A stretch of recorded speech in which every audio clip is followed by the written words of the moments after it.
एक सोपा आणि साधा प्रश्न दिला आहे. बघा, या ठिकाणी कोणत्या दोन आकृत्यामधील रेखांकित भाग किमतीने समान आहे?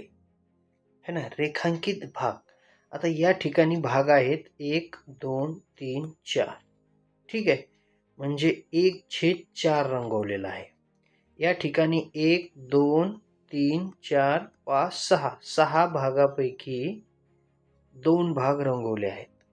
ठीक आहे, आणि पुढचा आहे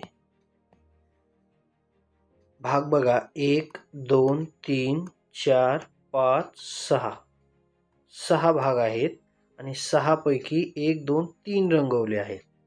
ठीक आहे, पुढचा आहे 1, 2, 3, 4, 5, 6 है ना, 6 भाग आहेत आणि 6 भागापैकी 3 भाग रंगवले आहेत. तर मग सांगा कोणते समान आहेत?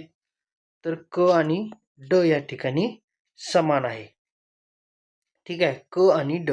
पर्याय क्रमांक बी, क आणि ड हे आपलं उत्तर येईल.